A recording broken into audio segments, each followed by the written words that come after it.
update time on this 125 gallon. When I debuted these fish in my channel a few weeks ago, the response, especially the private message responses, were just overwhelming, with people wanting more updates, more information. They were really interested in these types of fish, so I'm gonna do my best to do a lot of updates on these. If you don't follow me on Instagram at AdamCSolo, make sure you do that, because for every one video I put on YouTube, I'm posting 5 to 10 times on Instagram with various videos and pictures, so make sure to check that out.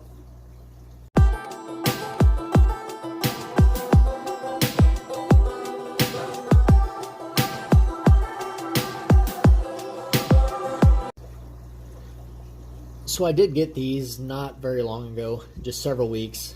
It's probably been fairly close to a month now, 3 or 4 weeks, something like that.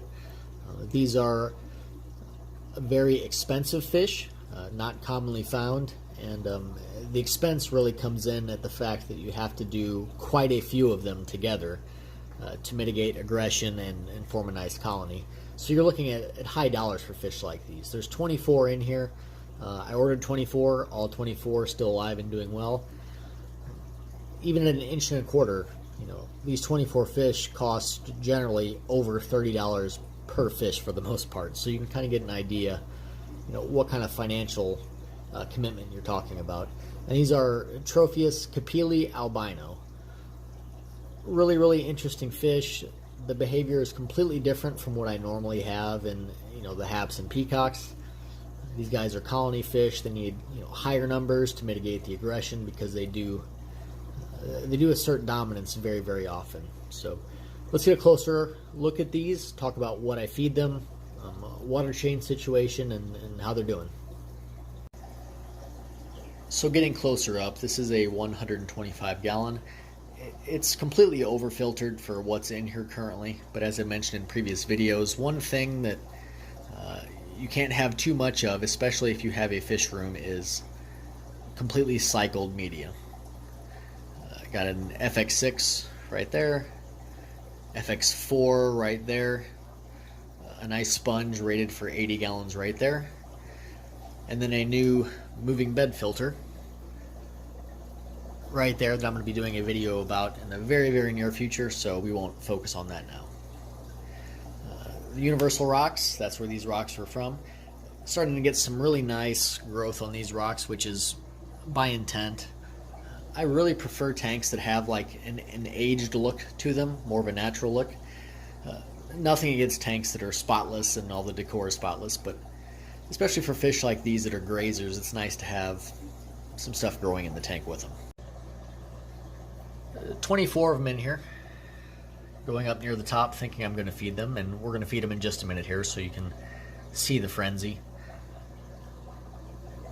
The one problem with Tropheus is if you're doing videos or pictures is they never, ever, ever stop moving. So any video, any photo, it's always out of focus because I simply cannot keep up with them.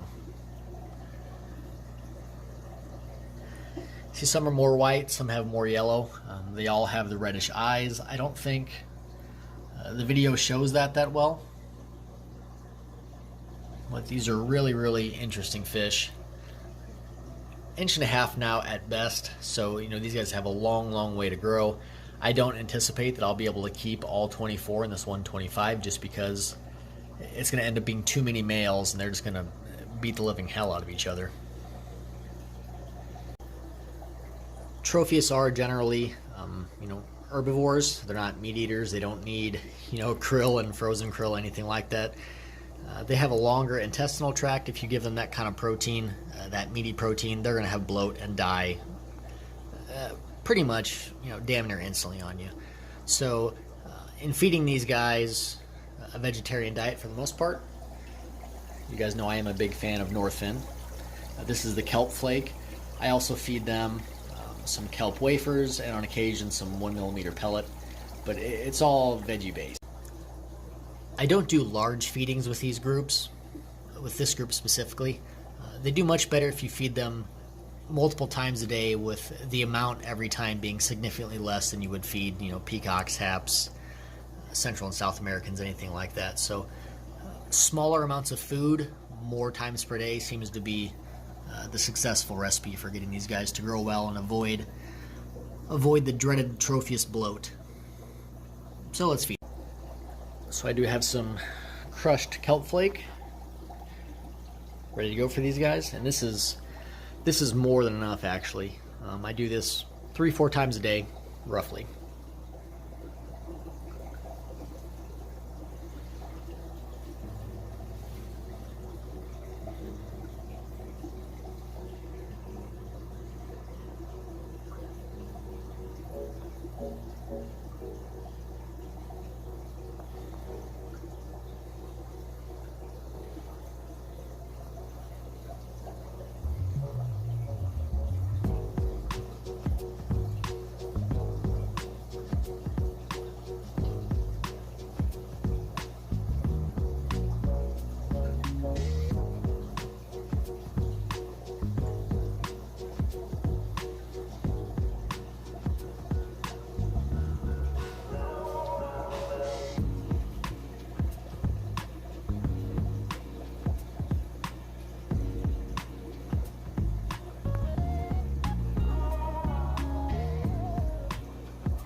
Hope you guys enjoyed the video.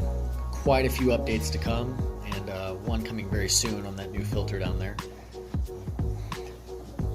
With these fish being this small, I didn't want to do too many updates because not everyone likes to see videos on tiny fish, but I would like to get in the habit of doing a video on this tank at least every 2 weeks at a bare minimum, just so everyone can kind of see their development, how they hang out with each other, how they kind of colonize the tank. They almost turn into like a swarm of bees when they're going at max speed. So let me know what you guys think, you Tropheus keepers out there. Let me know what you think. Any advice you have, always welcome. Leave any questions in the comments. Make sure to follow on Instagram at AdamCSolo. I have a lot more content there just because it's simply much easier to post on there.